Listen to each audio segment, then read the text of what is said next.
अस्सलाम वालेकुम रहमतुल्लाह। ये आप देख सकते हैं गे प्राइड का झंडा है, हम जिन्स परस्तों की जो मूवमेंट है उसका ये झंडा है, जो DHA फेज़ 7 एक्सटेंशन कराची में आप अगर क्रीक व्यू रोड से जा रहे हों टुवर्ड्स क़य्यूमाबाद तो ये उल्टे हाथ पे एक मकान की छत पे आपको मिलेगा।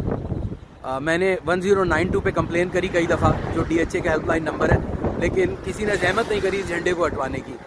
बहुत अफसोस का मकाम है कि अब पाकिस्तान में ये हालात आ गए हैं कि हम जिन्स परस्तों के जो झंडे हैं वो छतों पे खुले आम पाकिस्तान के झंडे के बराबर में लगे हुए हैं, लहरा रहे हैं। तो भाई क्या कह सकते हैं, बस अल्लाह सुब्हान तआला आसानी करे। मैं एक रेफरेंस के लिए दिखा दूं कि ये फेज़ 7 एक्सटेंशन ही है। जो लोग DHA से वाकिफ़ हैं उनको आइडिया हो जाएगा।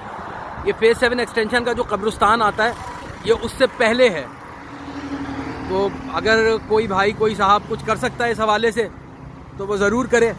हमें इनसे कोई ज़ाती इख्तलाफ नहीं है, कोई पर्सनल परखाश नहीं है। हमें इस बात का इख्तलाफ है कि ये प्रोपगेट क्यों कर रहे हैं इसको, गे राइट्स की मूवमेंट को पाकिस्तान में, या गे राइट्स के लिए क्यों निकले हुए। हमें इस बात से बिल्कुल इख्तलाफ है, लेकिन इन घर वालों से हमें कोई प्रॉब्लम नहीं है। ये बंद कमरों के पीछे जो करें इनका मसला है, ये जाने अल्लाह जाने।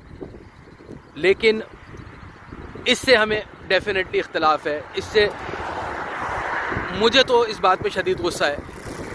अल्लाह सुब्हान तआला आसानी करे हमारे लिए। अल्लाह इस तरह के लोगों को नेस्तो नाबूद करे जो हमारे माशरे में इस तरह की चीज़ों को प्रोपगेट कर रहे हैं। बाकी ये कि मैं वीडियो एंड कर रहा हूँ, भैया कोई कुछ कर सकता है तो ज़रूर करें। अस्सलाम वालेकुम।